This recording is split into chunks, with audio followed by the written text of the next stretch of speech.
A színház és a pedagógia találkozásának Magyarországon talán a legismertebb formája a színjátszás. Gyerek és diák színjátszás egyaránt régi múltra tekint vissza Magyarországon, sok iskolában, sok közösségben jelen van. Ismertek még a szabályjátékok, gyakorlatok, amik elsősorban így a színész tréning világából, a színházi előkészítés, próbaidőszak világából kerültek át az iskola világába, és ezeket szokták használni torna gyakorlatoktól kezdve, koncentrációs gyakorlatokon át, közösségépítésre, önismereti játékokként.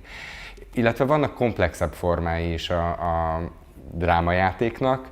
A drámaórákon teljes történeteket játszanak el, egy tanár vezetésével a résztvevők, és ebben alkotóként, játszóként, alkotóként, a történet csinálójaként vesznek részt a diákok, és ezek azt segítik elő, ezek a történetjátszások, hogy belülről gondolkozzanak, megélve gondolkozzanak problémákról. Annak, hogy történeteket játszanak a diákok, fiatalok, gyerekek, annak jelentős hatása lehet a közösségre. Egyrészt, hogyha közösen kell egyeztetnünk, közösen kell kitalálnunk, és szerepben játszhatunk együtt, csoportként, ez igazán pozitív hatást jelenthet egy közösség számára. Emellett nagyon izgalmas lehetőség az, hogy szerepben lehetnek a diákok egy-egy játék során, hiszen a szerep az több lehetőséget biztosít arra, hogy kipróbálják olyan dolgokat, amiket amúgy az életben nem biztos, hogy megtennék. Szembesüljek olyan dilemmákkal, olyan problémákkal, amikkel az életben esetleg nem szembesülhetnék, és kipróbáljuk olyan viselkedéstípusokat is. Pont az a védettség a fontos, a fikciónak, a történetnek a védettsége az a fontos a drámajátékban, ami lehetőséget ad erre. Nagyon hasznos az, hogy van egyfajta kettősség, hogy ebbe a fikcióba, ebbe pont a saját dilemmáimat, saját problémáimat, saját kérdéseimet vihetem be, és pont ez a kettőség adja, amit metaxisnak szoktak nevezni, tehát hogy a saját világomban is vagyok, és a fikció világában is vagyok egyszerre, és a kettő között lehet valami feszültség, lehet különbség és hasonlóság egyszerre.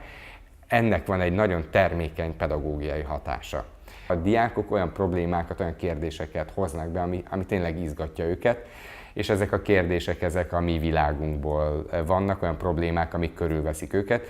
Nem szabad megijedni ezektől a problémáktól, ezektől a kérdésekről. Végre egy olyan terepet kínál a diákok számára, amiben olyan kérdésekkel foglalkoznak, amire amúgy az iskolai oktatás, a tanterv, a kerettanterv nem biztos, hogy lehetőséget ad. Persze a tanár felelőssége az, hogy struktúrája, valamilyen keretet kínáljon a diákoknak, hogy egyrészt biztonságban legyenek, védettek legyenek, másrészt bele is tudjanak menni a történetbe megfelelőképpen, és abból ki is tudjanak lépni. Magyarországon talán a legelterjedtebb formái, ilyen munkaformák, amik eléggé ismertek is, azok a konvenciók, a dramatikus munkaformák, amiknek a felépítésén keresztül juthatnak be a történetbe a diákok a szerepjátékig, és utána ezeken a formákon keresztül reflektálhatnak erre a történetre. Sok formája van annak, hogy hogyan lehet belevágni, vagy kipróbálni azt, hogy az ember színházat visz valamilyen formában az osztályterembe. Nyilván életkor kérdése is.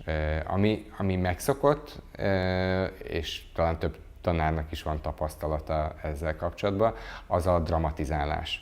Akár mesét próbálunk eljátszani, akár egy novellát, vagy egy helyzetet, ez egy izgalmas folyamat lehet.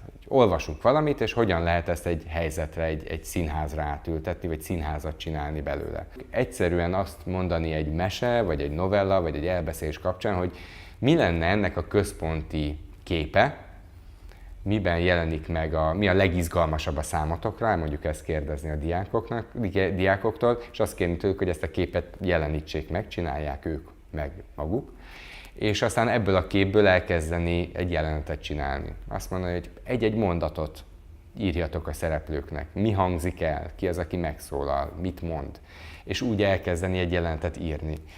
És aztán a jelenet írását követheti egy eljátszás is. Fontos tudni, hogy a színház alapvetően térből, szereplőkből, időből áll, tehát hogy ezeket a tényezőket lehet mozgatni és használni benne, hova teszem a szereplőket, milyen képek jelennek meg, mik azok a mondatok, mik azok a mozdulatok, cselekvések, amik megtörténnek.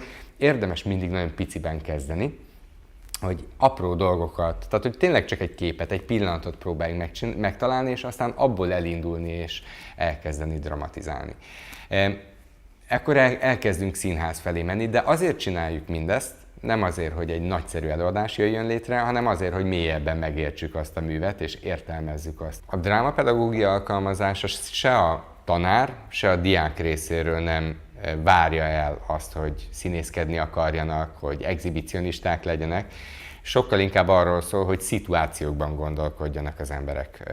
Tehát, hogy átfordítani egy másik dimenzióba, emberi helyzetekre, és ennek mindig a középpontjában az ember áll, és a helyzet. Tehát, hogy az ember valamilyen társadalmi, szociális helyzetben. Sok formában kapcsolódnak interaktív programok színházi előadásokhoz, ezek a színházi nevelési programok, és a vidéki kőszínházak repertoárján keresztül a színházi nevelési társulatokon át a független színházak különböző programjaig sok formája megtalálható.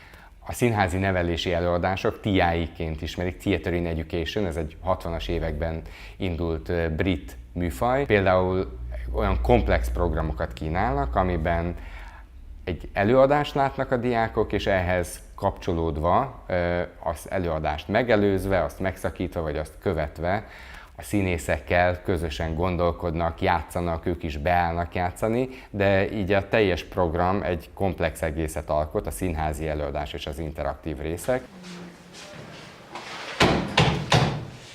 Vízrendőrség, nyissák ki az ajtót! Van valami gond? Hölgyem, a probléma igazából annyi, hogy bejelentették, hogy önök zugvécét üzemeltetnek. 66-os vízvédelmi rendelet alapján mindenkinek kötelessége használni a folyosókon elhelyezett köz-ökovécét.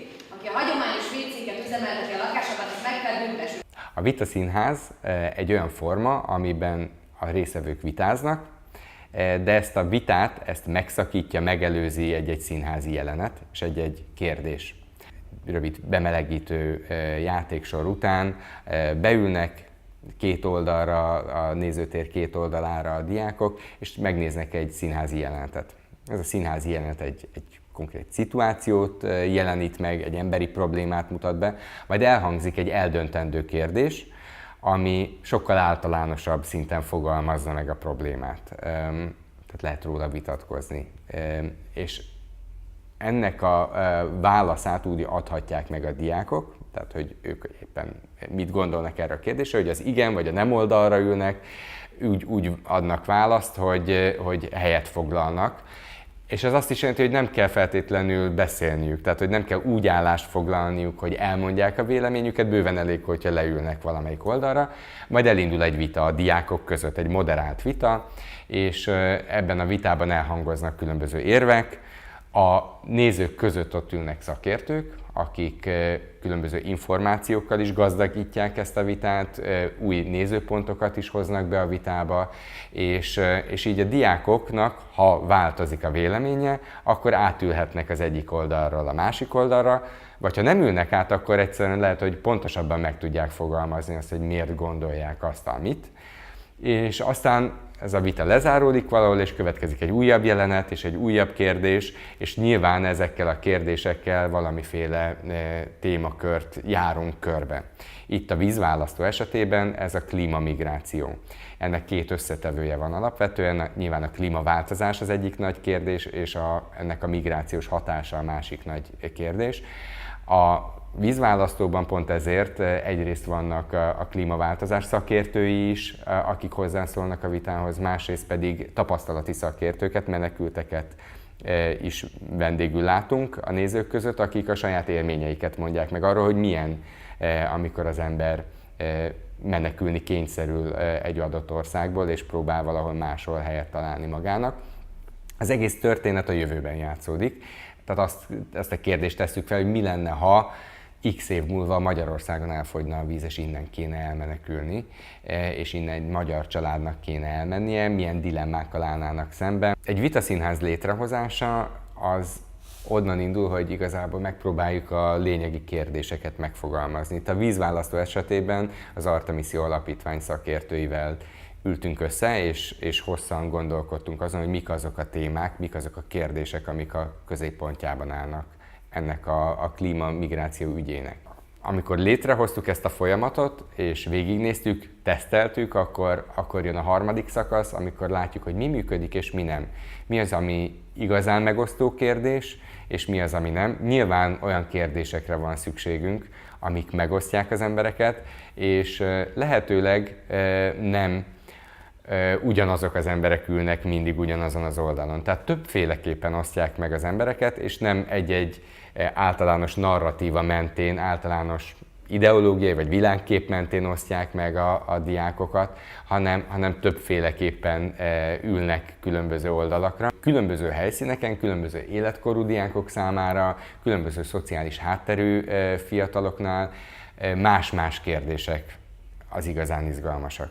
Szerencsére ez a forma lehetőséget biztosít arra, hogy belemenjünk ezekbe, és figyelembe vegyük ezeket a különbségeket, és ott időzzünk el hosszabban, ahol igazán olyan kérdések vannak, amik fontosak a diákok számára, hiszen pont ez a lényege az egésznek, hogy ők tehessék fel a kérdéseiket, mondhassák el az érveiket, vitatkozhassanak egymással, és azt reméljük, hogy ezen a vitán keresztül egy olyan fajta demokratikus kultúra is létrejön, amiben azt találjuk meg, hogy érdemes beszélni a másikkal, és érdemes vitatkozni kérdésekről, hiszen ez gazdagíthatja a mi tudásunkat is, és a viszonyunkat egymáshoz és a világhoz.